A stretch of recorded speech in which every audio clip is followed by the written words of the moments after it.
read to today. Matthew 25, katamathion. Katamathion means what? Katamathion. Kata means according to.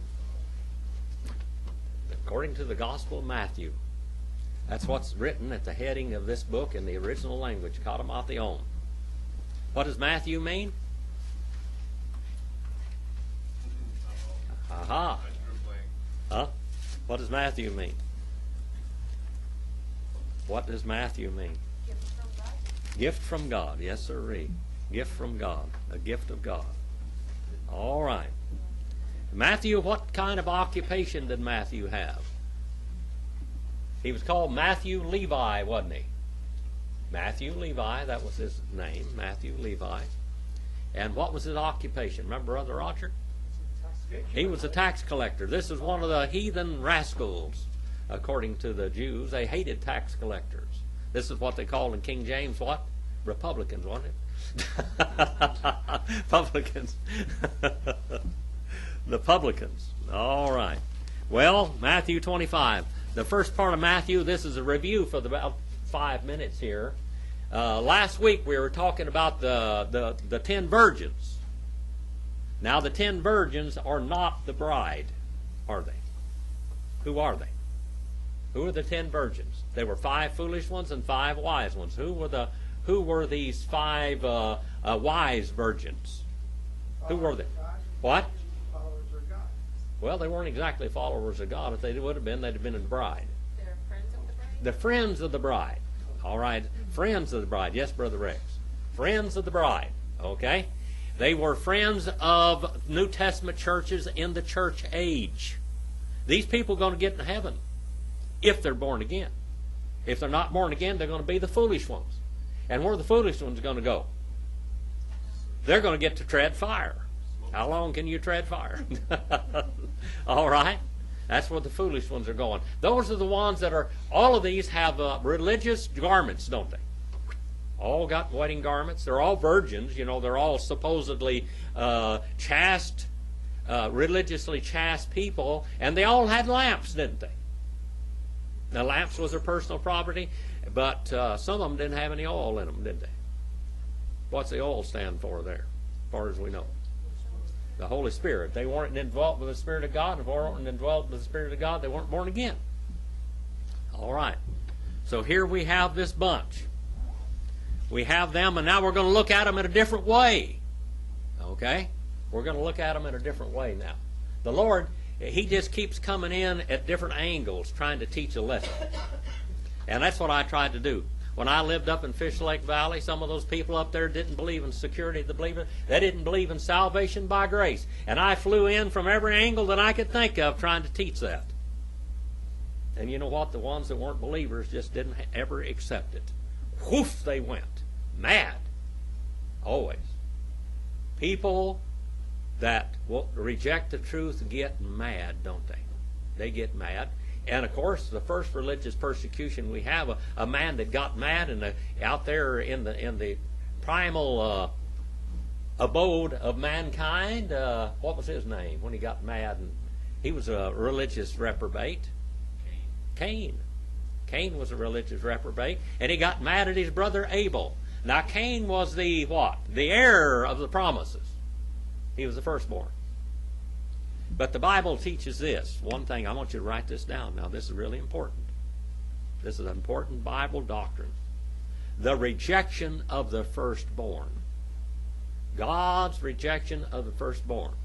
God's rejection of the firstborn. When you're born the first time, you're rejected because you're born of the world.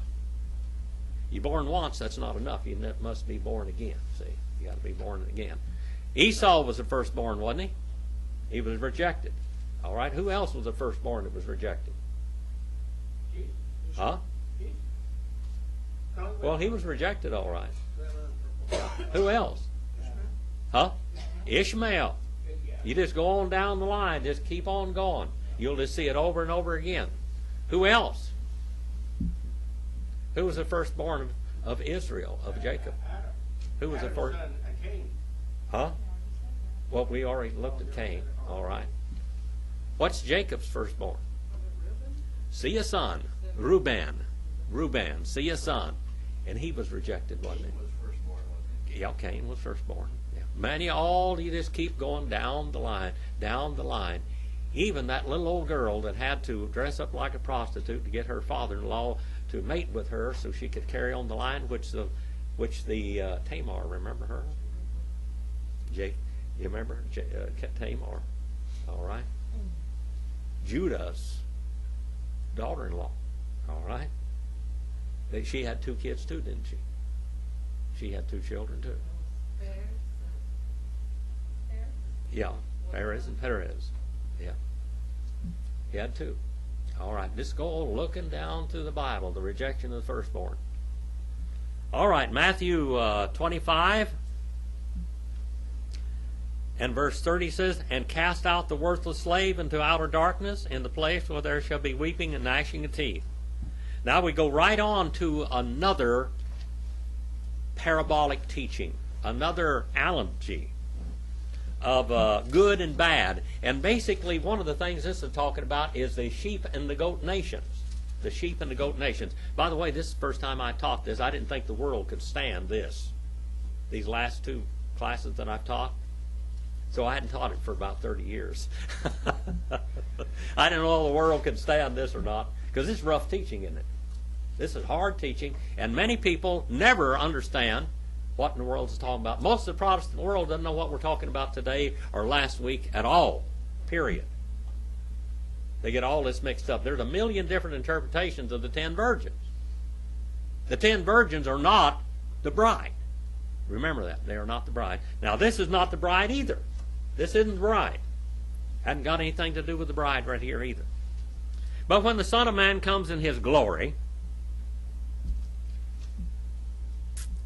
and all his angels with him, then he will sit on his glorious throne, and all the nations will be gathered before him, and he will separate them one from another as a shepherd separates the sheep from the goats. All the nations, all the peoples. All right? All the nations are the peoples. You remember what that word is, Brother Roger, in Hebrew? Nation, people. That's it right there. Nation, people, All right, that word means a lot of things in Hebrew, but that also means peoples and nations. All right. It's ethne in Greek, ethne. That's where we get our word ethnic background. All right, ethnic background. All the nations, these are the sheep and the goat nations. Sheep and goat nations. How have different nations accepted and rejected God's word? There are many nations that are extremely religious today in the world. America is one of the most unreligious nations in the world. Did you know that? There are 2 nations that are basically run by atheists in the world. One of them's America. What's the other one? This is going to really surprise you. Britain? No. Israel. Most of them are what? Sadducees. Sadducee. They are basically, they believe in an order, in a religion, but they don't really believe in God. That's what we call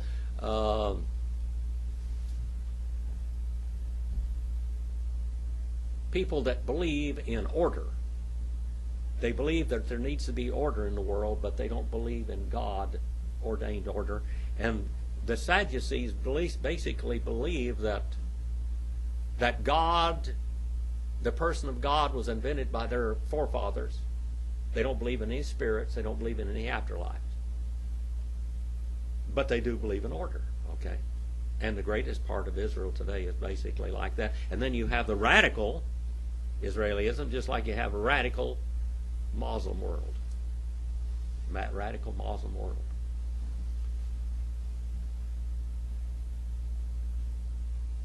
These are all going to get together for a little while in the future. And all the nations will be gathered before him, and he will separate them from one from another, and the shepherd separates the sheep from the goats. And he will put the sheep on his right, and he will put the goats on his left. And the king will say to those on his right, "Come, you who are blessed of my Father, and receive as your own the kingdom prepared from the foundation of the world. How long ago did that happen? Colossians, the first chapter. Colossians, the first chapter, tells us all about it. Who brought the world into existence? Who was the person of the Godhead that brought the world, the whole cosmos? Who?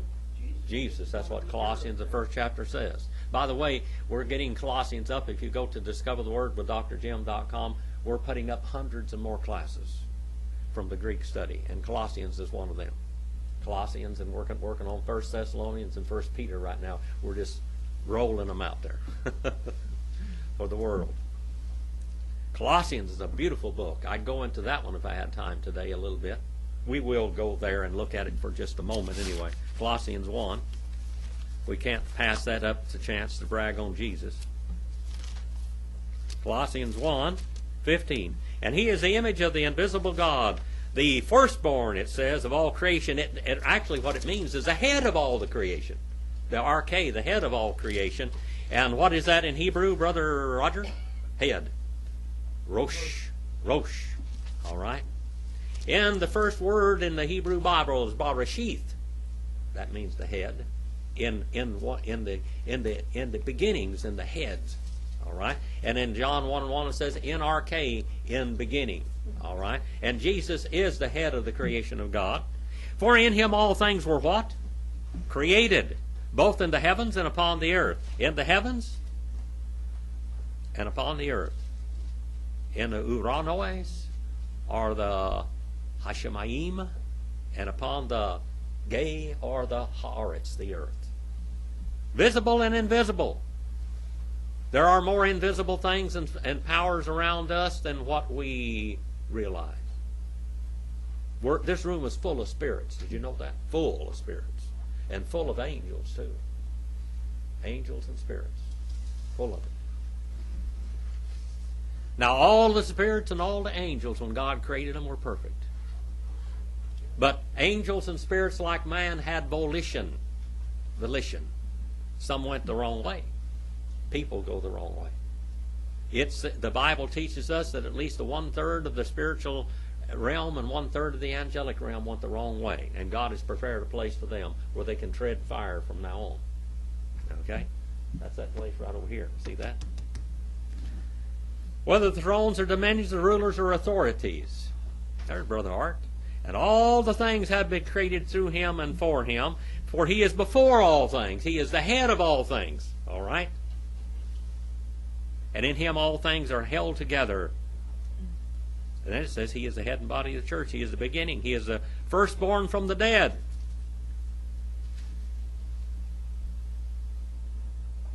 That he himself might come to have the first place in everything. Let's go back to Matthew 25. Matthew 25. The friends of the bride. The friends of the bride. Now the bride's going to be ruling and reigning with the Lord forever.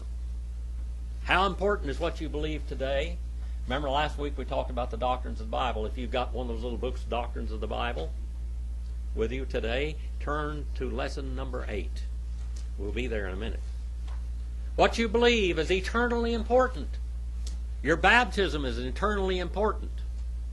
We talked about that last week. It's eternally important, not just for now, eternally.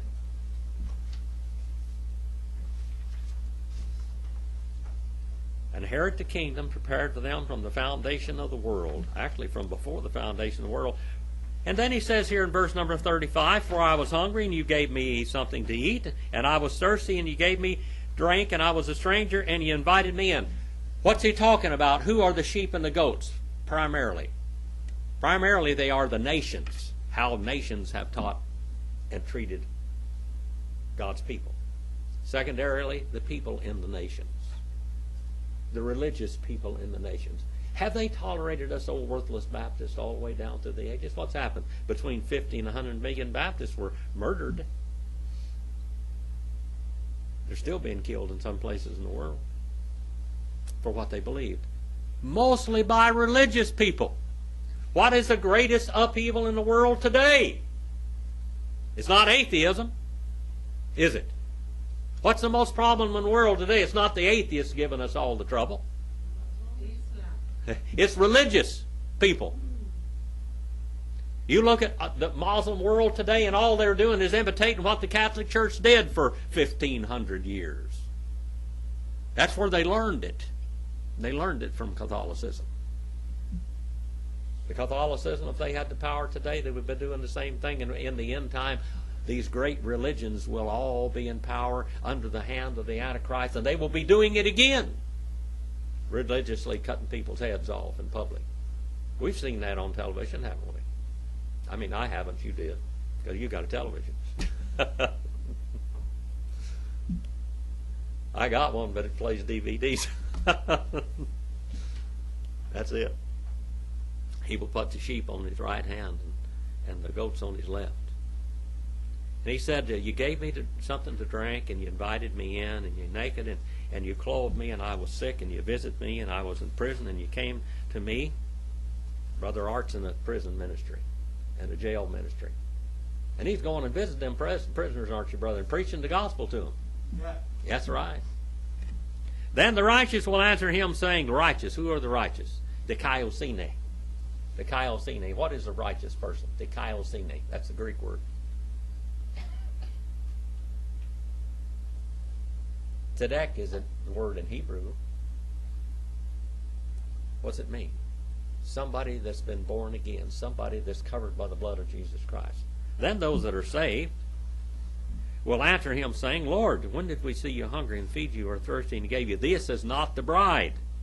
Remember that. This is not the bride. These are those that served the bride.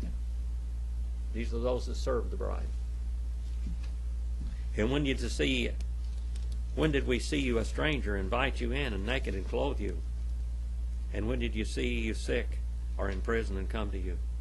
And the king will answer and say to them, truly I say to you, to the extent that you did this to one of my brothers of mine, even to the last of them, you did it to me. Verse number 41. Then he will also say to those on his left, depart from me, you accursed. Oh boy, look at that word accursed there. Go look that word up for a minute.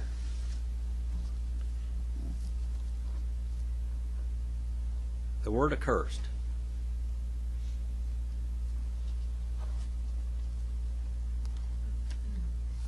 Matthew 25 and verse 41. Let's look at that in Greek for a moment. Uno momento.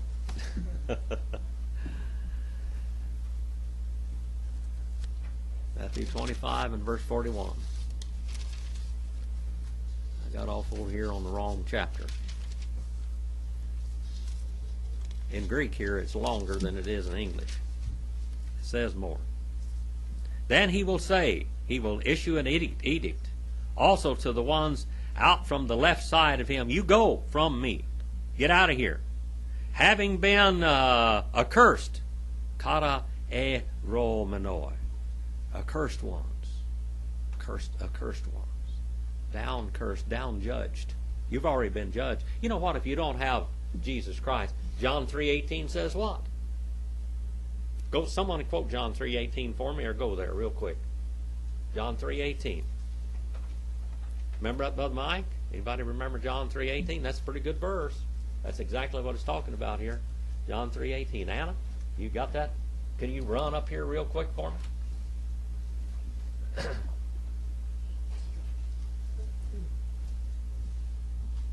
3:18.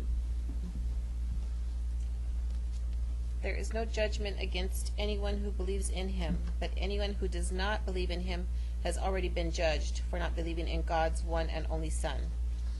All right. Now, the ones believing in him will not be judged, or have not been judged, but the ones believing in him not have already been judged. You judged yourself, people. God gave you a volition. That's the most dangerous thing, the gift he ever gave you. All right? Already been judged. Having been accursed into the fire eternal, having been prepared to the devil and the angels of him. The devil and the angels belonging to him. I was a stranger, did not invite me in, and naked, and you did not clothe me. Now he's talking about these wicked ones. Depart from me, you accursed ones, into eternal fire, which is prepared for the devil and his angels, belonging to them. That's their. That's the garbage pit of the angelic in the spiritual world, and the human garbage pit. File 13. And I was hungry, and you gave me nothing to eat, and I was thirsty, and you gave me nothing to drink. I was a stranger, and you did not invite me in, naked, and you did not clothe me, sick, and in prison, and you did not visit me. Then they themselves also will answer, saying, Lord, when did we see you hungry and thirsty and stranger and naked and sick or in prison and did not take care of you? You have to go back to this period of time. You go back to this period of time and you find out if you got in trouble and you got in prison, in a Roman prison, or in a Jewish prison, or whatever. Who took care of you? Huh? Yeah, your family had to, or you'd starve to death. They didn't provide for the outlaws.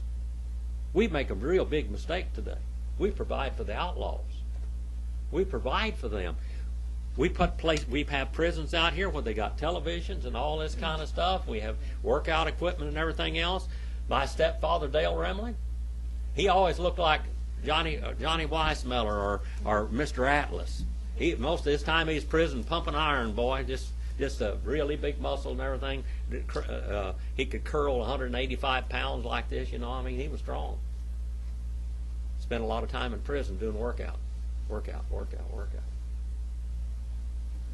Back in those days in prison, they didn't have any. If you worked out at all, you were out there lifting up a hammer and breaking rocks or carrying rocks or something, building something. If you wanted to keep on living, you had to get one of your family to feed you and clothe you. By the way, we're kind of stuck in this old prison world, aren't we? Well, after we're saved, we're stuck here for a while, aren't we? The Lord didn't leave you here to serve yourself. He left you here to serve Him. Verse number 45. Then He will answer them, saying, Truly I say to you, to the extent that you did not do it to one of the least of these, you did not do it to me. And these will go into eternal punishment. You remember how many times that the Lord has talked about eternal fire? Jesus Himself talking about hell.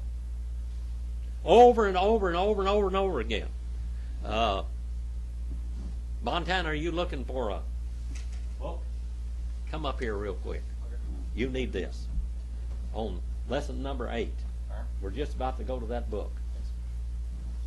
All right, lesson number 8. Hell. Go into eternal punishment, but the righteous will into eternal life. Now let's go to hell. And look at that. Let's go spend an afternoon in hell or a morning in hell here and just look at it just a little bit. Okay? Hell is not a place of punitive punishment. We're in lesson number 8 on page what? 14. Page 14 in the Doctrines of the Bible. All right? I left that up there for you, Bill. See that down there? All right. I know that almost all of you have one of these at home or whatever, but now we're going to look at it a little bit. Remember what I said last week? What you doctrinally believe is eternally important. It is. Now this is the doctrine of hell. What's wrong with Mormonism? One of the things about Mormonism. Mormonism and all the cults do what? They do 2 things, basically. They do away with the person of God, so you can't get saved, and they do away with eternal punishment. Hell is only created for the Mormons, for those that reject Mormonism. Have left it, the reprobates that have left Mormonism. Okay? And the Muslim world, hell is for those that have rejected Islam. All right? That's the ones that go to hell. The rest of the world just kind of float around out there, maybe being servants in eternity or whatever. Hell. Hell is not a place of punitive punishment. You don't go to hell for 1,000 years. Now, way back yonder in history, the Catholic Church invented purgatory. You know why they invented purgatory? Number one, they wanted money. They invented purgatory to say, well, that was the place that where you leave this world and you go to this temporary punishment place. How bad you been and how much sin you got on you is going to burn you off. And little babies. They had a picture of little babies. Little babies.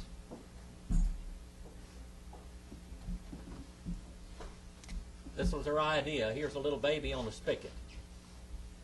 Down under here, just a candle. With flames of the candle. Here's a baby turning around on the spigot. If a baby is not baptized, they used to say, that he's got to stay on that spigot for a long, long time, just slowly turning and suffering. That's a baby now.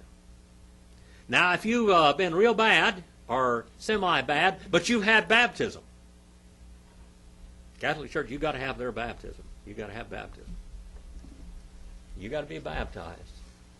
But if you've been somewhat bad, you get to go to purgatory. Now, the reason why they invented that is because they wanted to build St. Peter's over there in the Vatican. See, they wanted to build those big gold-plated cathedrals, all of that wonderful artwork over there and everything. That was built by people suffering. They, in different countries in the world, they say, well, your aunt is dead, your mama's dead, your daughter's dead, your son's dead, your wife is dead, or whatever, and it's going to cost you so much money or so much land or so many cows or so many sheep. Whatever you had, they wanted it. Okay? And that's how they got it, and that's how they built those big palaces over there in Rome. Hell is not a place for that you go for a little while. Hell's a place, if you reject Jesus Christ, you go forever. It's eternal. It's not some place that's going to cleanse you. Prison is a place of punitive punishment, and it's so-called. We go there and what we call penal institutions. They go out there, and my great-great-grandfather went to the Michigan Detroit House of Corrections and hard labor in about 1883. They sent him there. And he was there for about 9 or 10 months. While he was in there, he learned every Indian language there was. Of all those Indians were in this place. And he began to think, and many of our family believe that he was born again in that prison. When he got out of that prison, boy, his life changed. And he realized that he was doing the wrong thing in his life, and he wanted to go on and build his people up, build his nation, the Chickasaw Nation up. And he did, the best of his ability. He was politically assassinated December the 19th, 1891, by his own son. But he did his best. He got converted. Hell is not a place of conversion. There's not one person in hell that's not going to believe in God. I can guarantee you that much. You may leave this world not believing in God, but 1 second into eternity, you believe in God. Okay? 1 second in eternity, and you believe in God. There's no atheists in heaven. No. There aren't any atheists in hell. No atheists in hell. No atheists in hell. All right? In most governments,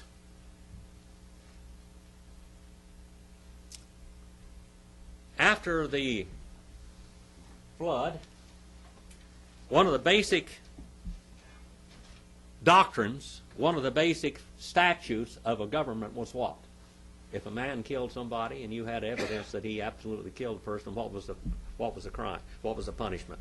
Yeah. Death. Even back then. All the way this way. Okay? Capital punishment was a necessity. Capital punishment is meted out to those that we don't think can be reformed. They're too bad. There's a guy down south that started some forest fires down there. There was some firemen killed. David, you know what I'm talking about. David's a fireman. A lot of people died over that. They arrested this guy after a while, and while he was in prison, he started raping and pillaging the prisoners. He's a bad guy. And they are, now this guy started the forest fire. But they're thinking about giving him the death penalty because they don't think he's reformable. In reality. It's not going to be a punitive punishment in him at all. He's beyond hope. Okay? Capital punishment. No sense in supporting and feeding him and his family. From now on, cut it off. Jim, Yes. before you go on, you said there's no atheists in hell. No. Where are they? They're in hell. They used to be atheists. But one second after they leave this life, they're no longer atheists. There are no atheists in hell. There will never be any atheists in hell. There will be God rejectors, but there will be no atheists in hell. They're believers now. They're believers when they leave this world. All right. Where is hell located? Proverbs 15:24, Revelation 5:3 and 5:13. It means down under. All right? In the down under. When y'all talk about Australia, we talk about what? Down under. Here's the earth. Here's the earth right here, okay? Here is heaven up here, and here is hell down here someplace. Hades. Now, a lot of people believe that maybe before Jesus was raised from the dead, there might have been a place called Abraham's bosom in the heart of the earth. Okay, now I'm just going to throw you out that because some people believe that. I don't believe that. Okay, I believe hell's always been the same place. I think it's been down under the earth. Not down in the earth, but down under the earth. Down below the earth. In Revelation it says down, kata means down, and a hypo under. Down under the earth. Out yonder. Out yonder, out here in space, the scientists have discovered places they call black holes. In black holes, there is darkness, there is heat, and there is no time. Everything gets absorbed into it in no time. It's eternal. Nothing escapes from it, by the way. That's what the scientists say. Now, the Lord said that a few thousand years before that. Before they ever figured that out. Isaiah 14 and verse 9, Sheol down below. It talks about in Isaiah 14, it talks about Satan being cast down below, down in the lake of fire. This is the serpent's trail right there. See that over there? It says Isaiah 14 up there. Some of you can just sing to the way. Isaiah 14, 12 through 15. Ezekiel 28, 11 through 19 also. It tells about the same thing. The trail of the serpent. Look at it. And then down into the eternal lake of fire. The trail of the serpent. Moman Pruitt was a boy that was greatly abused by society. He became one of the most famous lawyers in the world. He tried, I think it was 343 murder cases. Not one of his criminals and murderers that he represented went to the gallows or the gas chamber or anything else. They all got off. But he was put in jail 2 times when he was a young boy. The first time he went in there, he was in jail with an old black man. And the old black man had stolen a pie because he was hungry. And they put him in prison. He'd been in prison for like 30 years. 30 years. And he was in prison with that boy, and he said, boy, he said, from now on, all of your life is going to be the trail of the serpent. He said, every place you go, this is going to mark you from now on. It's going to mark you. Well, he finally got out. His mother petitioned, finally got him out of jail. He tried to go straight. He never was going the wrong direction. He only went to school 9 or 11 months in his life. But he had a photographic memory. He was a genius. He memorized all the Bible. Memorized the whole Bible. He memorized every law book that he ever read. Tell you what page it was on, what the context was, and what volume. He went to work for lawyers. And he would clean their spittoon. You know, everybody spit tobacco back then, and smoking these cigars and throwing them in there. He will go in there. If they'd let him read the law books, he'd go in the law office and he'd just read those law books. And he got to telling them. He said, if you do this, they would be discussing their cases before they go to trial. He said, if you do what you say you're going to do, you're going to lose. Because back there on page so-and-so in that book right over there, it says that this is what the courts decided. And they got where they'd listen to that boy and they'd win the cases. If they didn't listen to the boy, they'd lose the case. Because the boy had it down. He was working in a hotel also. And he was almost burned in a fire. He stayed all night with this old man, asked him to stay with him. He was drunk and he had a lot of money. And the porter down there and the desk clerk stole the money and blamed it on Moment Pruitt. Moment Pruitt never had the money. They took him and put him in prison again. And as he was screaming and hollering at the judge, he said, if you put me in prison, I will come out. When I get out of prison, I will become a lawyer and I'll turn out every thief and murderer loose on society, and I'll prove to you your system does not work.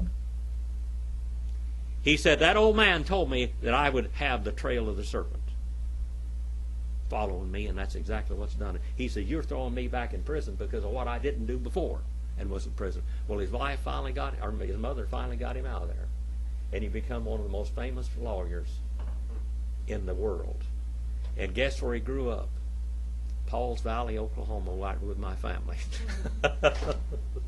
If you read He Made It Safe to Murder, that book, it's about 800 pages.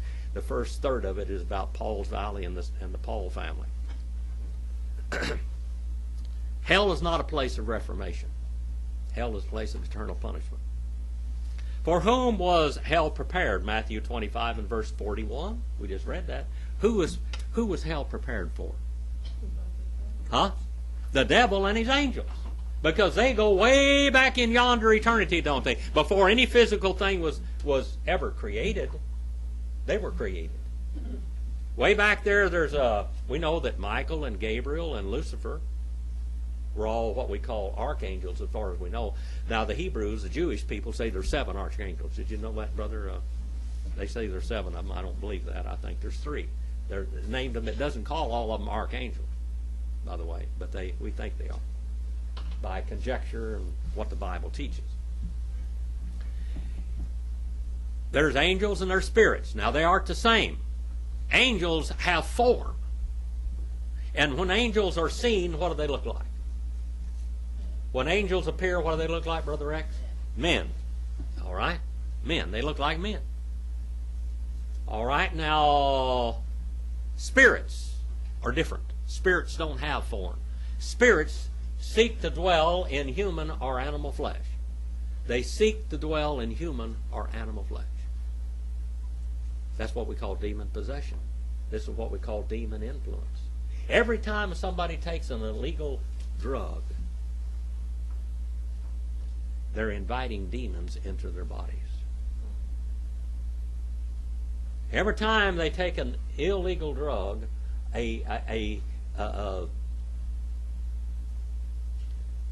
what the book of Revelation calls pharmakia, the drug addicts, the alcoholics. When you drink that beer, when you drink that whiskey. I remember one time when I was very young. How many remember Clint Walker in the movies? Remember him? Clint Walker. Cheyenne Bodie? Yeah, that's the dude. What? Joanne's favorite person in the whole world. All right. Well, that's my cousin. He's my cousin. Okay. He's Indian. All right. Well, he had some by marriage. Okay, cousin by marriage. He had some cousins here that came out of I believe it was Arkansas where they came from. They were Indians. I had one cousin that I ran around with a lot. I cut wood with them. All of them looked just like Cheyenne Bodie. Boy, I mean muscles all over the place. You know, I was stronger than they were. I could sit down out arm wrestle every one of them. I was skinny. Tall and skinny. Anyway, I'd go cut wood with them and everything else, and my grandmother got killed. And they all drank bad. Indians drank, you know. That's a curse of them. Anyway, I got to fooling around with one of my cousins, and he got me drunk. Well, my great-grandmother, Sam Paul's daughter, found out about it. And she called me over to her little old trailer, and she said, Jimmy, she said, bullets killed a lot of our family. Bullets did. And they had a lot of gunfights. You read the book Shadow of an Indian Star, and I mean, it's gone gunfight after another. My father was killed by a .45 caliber pistol. My great-grandfather killed with a shotgun. My great-great-grandfather was killed with a shotgun. Sam Paul was killed by his own son while he was eating a T-bone dinner in a restaurant. My family, a lot of them were killed, right and left, just here and there and all over. She said our family, a lot of our family died of bullets, but she said alcohol killed more than any of them. She said, don't drink, Jimmy. Well, it took me a couple of 3 more years to figure that out, but I don't drink anymore. Don't have much tolerance for it. I saw what it did. Drugs. When you take that, you're inviting demons into your life. You're inviting, come here and dwell. And guess how? Every time you drink, every time you take these drugs, when the law enforcement officers, when they arrest somebody on drugs, especially on these, what do you call those things, Brother Art? Those hyper things that makes them invincible. PCP and stuff. They better have a 45 or 40 Smith & Wesson to slow them down because they're powerful. You know why they're so powerful? It's not the PCP. It's the demons that go with them. It's the demons that go with them. Just remember that. Anytime you're inviting that into your life, you're inviting demons into your life.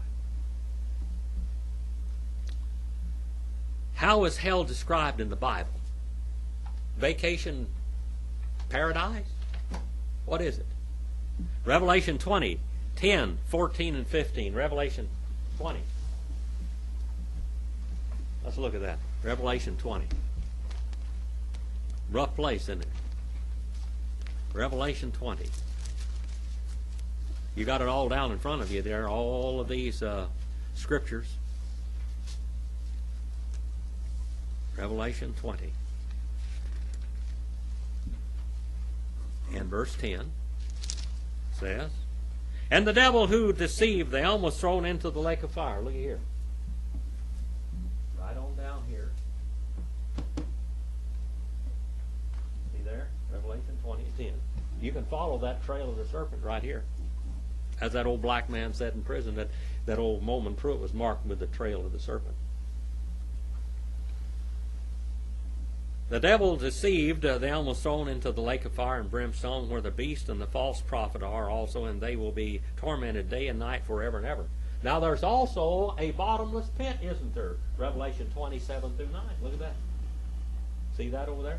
Revelation 27 through 9. There's a bottomless pit. The abyss. That's no bottom.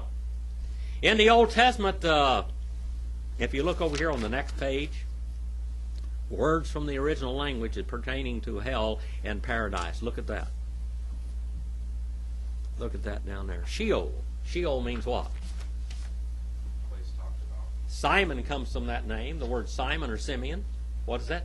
Place talked about. Asked about. Aha, the place asked about. Thank you, brother. The place asked about. Sheol, the place asked about. A place of departed spirits, a receptacle of departed spirits. There are some spirits and angels that are so wicked that God could not allow them after they rebelled. They're in jail. There's a jailhouse for those, okay? A jailhouse for them. That's just where Revelation 27 through 9 here. Okay? Now the Greek word In Sheol, Psalm 16 and 10, Psalm 86 and verse 13, Proverbs 23 and verse 14, Judges 8 and 24. We have the literal use of the word. Deuteronomy 32 and Proverbs 7:27. These are all from Sheol. See that? You can see the word in Hebrew, and then you can look at it and print it out for you. And then Hades. Hades. That's our Greek word for hell. Hades. What does that mean? Hades, the place not seen. Nobody has seen it and come back. Nobody ever came back from hell. There was a man in the 16th chapter of Luke that went to hell. And we have a description of what hell was like there in his atmosphere. And when he went to hell, now when you die and you leave this world, do you take your body with you? Right off. But do you have a body? You have a body, brother Montana, you got a body? You have a body, but it's a new body, right? No. This is lost people. Now, do you have a form when you leave this world? Can you feel? Can you remember? Can you see? Can you taste? Can you touch? You have all of your senses with you. In Luke, the 16th chapter, we have a man in hell. We have actually, he was in Hades or Sheol, and it was a great gulf there. This is before Jesus died. Before Jesus died. Let's just write right here like this. And here is paradise. All right? Or Sheol. Or Hades. And it was one place. One side was paradise, and the other side was a place of torment. And there was a great gulf in between it. Okay? Now, yes. Oh, look over. Thank you. Jim, is that the river Styx that separates them? No. That's not the river Styx. The river Styx is Greek and Roman mythology. The river Styx and the river Lathe. The river Styx. When people used to die, they'd put coins on their eyes. Remember that? How many of you remember that? Probably nobody. Brother Rex, you remember that. If you go from Mexico and different places like that, back in different countries, you remember that, Brother David? Brother David, you remember them putting coins on people's eyes? They'd put a coin on each eye. They used to say they put the coins on the eyes to keep their eyelids shut, but that wasn't true. They sew them shut. You know, they taxidermy you when you die. Brother Rex. I used to know saying you steal the nickels off a dead man's eyes. Yep. They used to, that's a worthless character, you know. But they used to do that. Down in Mexico, they still do that, don't they? Down in Mexico? I think so. But Brother Art, you ever go down there? In a lot of countries, they put coins on people's eyes. What are the coins for? To pay the boatman to take you across the river Styx, Brother Bill. All right? They all had this in mythology. To pay the boatman. But you had to swim across the river Lathe. You got a boatman to go across the river Styx, but then there was another river to cross before you got into the eternal place. And that was the river Lathe. But you had to swim that river Lathe. And when you swim that river Lathe, according to Greek mythology, what happens to you there? You drink some of that water. And when you drink some of that water, you become lethargic. That's our English word. You forget everything that ever happened in your life. Okay? Two of the rivers. But that's mythology, Brother Bill. Mythology. Maybe this deal here is heaven up here and hell down here. Maybe they're looking all the way from here to there. I don't know. I don't know a lot about this. Don't have a lot of information about it, except what Luke the 16th chapter tells us. They could see from hell, Hades, the place of torments. Now this isn't eternal hell. That Luke the 16th chapter is not eternal hell. That's a place of torment. This was a place where they're kept in chains before. Then they're resurrected from that place. Zip. Then they're judged. And then they will be classified to what place in hell that you take. In hell, there are different degrees of punishment. In heaven, there are different degrees of glory. We talked about, the last 2 weeks, we talked about the friends of the bride. These are not the bride. The bride is going to be very close to the Lord. Those are those people in this world that have given a lot of their lives and who they are for the Lord. That's the bride. The ones that are going to rule and reign with Christ. But there's a lot of saved people that are never in God's churches, that are really saved. And they will be rewarded. They get to come to the wedding. Israel, and I want to re-emphasize this, Israel rejected God's choice, his sovereign right to take his bride. What did the Lord do to Israel? What did the Lord? Was Israel originally, was that the Lord's bride? Was that the one he called out to be his bride? But she became what? Israel became defunct. She became a harlot.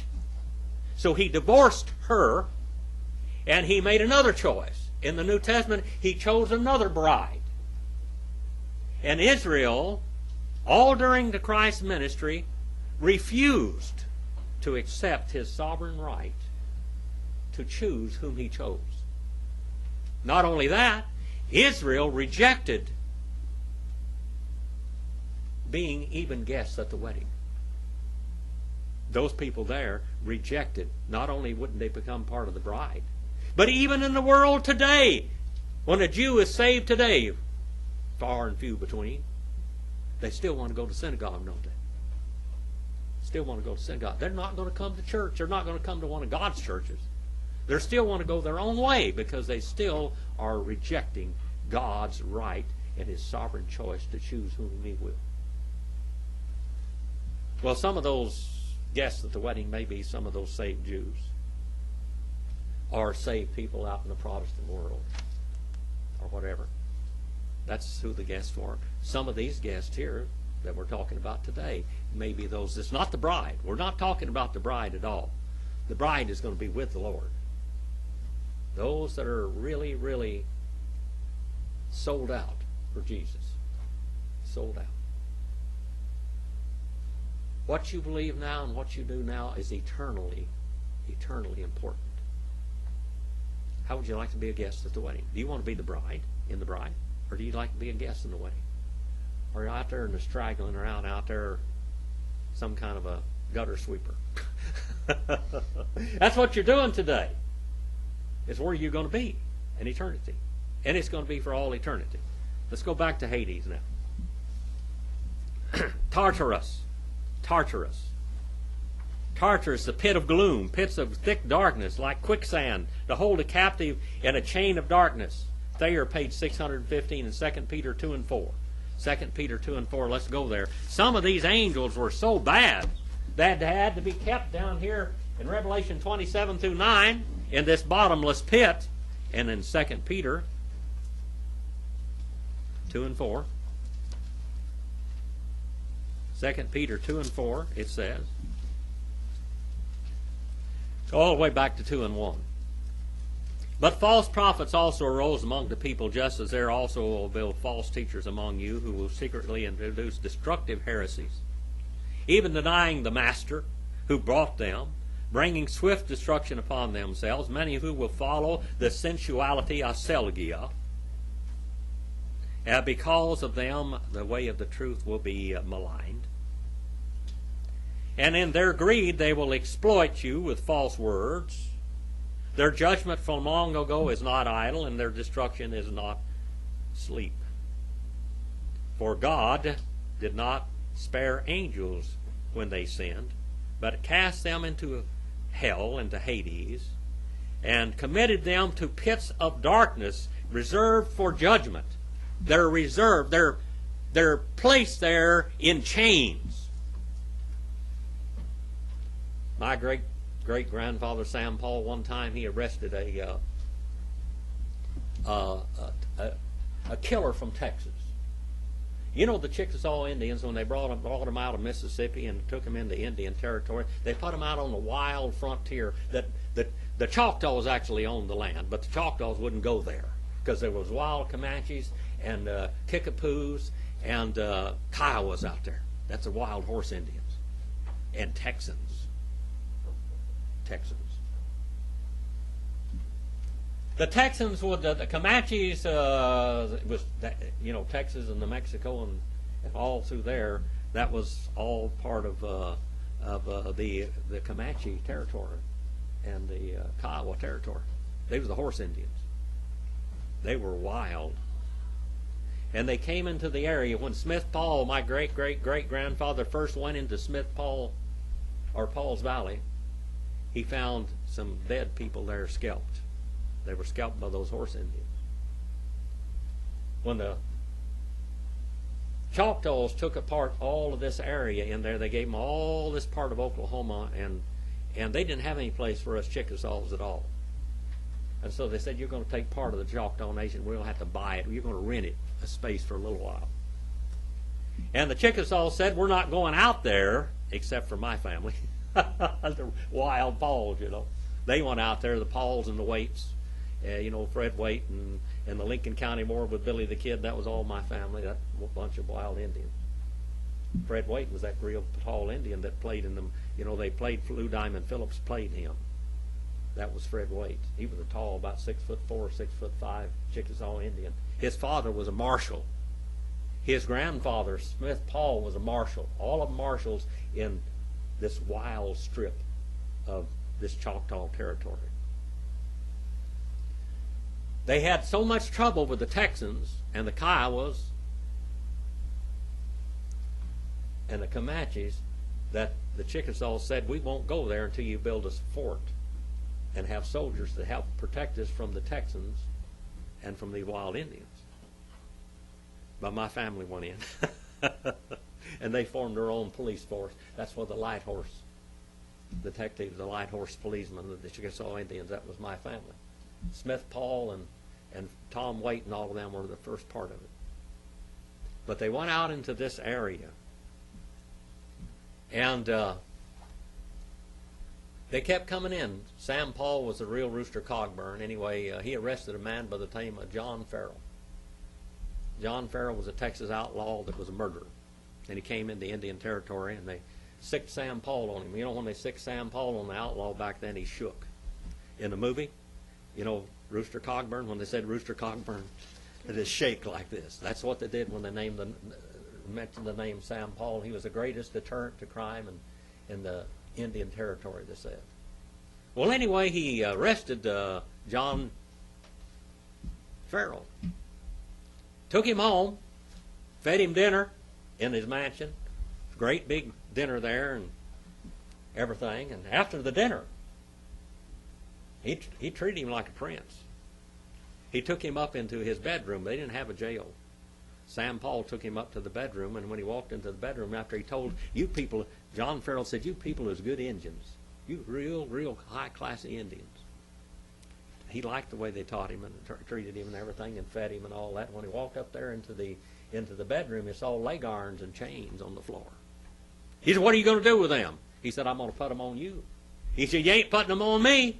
He said, I'll put them on you or I'll kill you. My family's going to be saved. You know what that rascal did? He jumped out the window.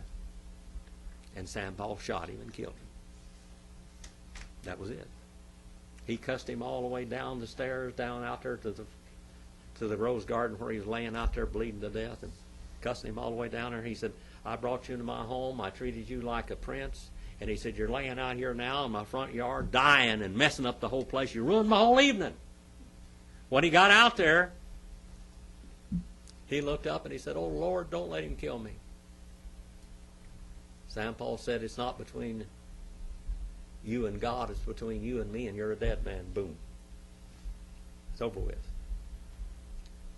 He said, you ought to have been up there sleeping on that feather bed, and right now you're out here dying. People in the world today, you're chained to the world for a while you're in this life. You're chained to the world. You're here. You're not going to get out of it alive, okay? Not going to get out here alive unless you get raptured. It's a testing ground. It's a testing ground. What you going to do? What you do now is eternally important, isn't it? If you're lost, the first thing you need to think about is asking the Lord to forgive you and save your soul. If you're saved, you need to ask the Lord, what do you want me to do? Brother Art, you know what the Lord wants you to do. Amen. Look like you're going at it with like a bulldog. What's God got in mind for you in your life? Is it? We get so many occupations, we get so many things tied up in this material world when we need to be thinking about eternity. Brother Montana, you got a plan, don't you? What you want to be? Missionary. Good deal. That's eternally minded. That's doing something eternal. Yeah. What's God? What mission field has God got for you? Your workplace? People up in the hospital where you take care of? That's quite a workplace, isn't it, young lady? Quite a young workplace. People are dying every day. How many of your family dying? They know about Jesus. Old Sam Paul said, you ought to have been up there sleeping in that feather bed. You're out here dying in my front yard, ruining my whole night. You think God wants to send you to hell? Does he want to? Who sends you to hell? You send yourself to hell. You send yourself to hell. Well, we'll come back and look at this just a little bit more next week. Study hell just a little bit more. We didn't quite get through with it. But we got you introduced to it pretty good. All right? We're going to look at it just a little bit more. We're going to talk about heaven, too. A little bit about paradise. All right. That man could feel and do everything. He could feel he had all the sensations as if he had a body. People in eternal hell will have all the sensations that they have before they're resurrected and thrown into the lake of fire. And then, boy, how long can you tread fire? Forever. There is no way out. There is no escape. You're not going to burn for a little while and then leave. It's forever. All right. Brother David.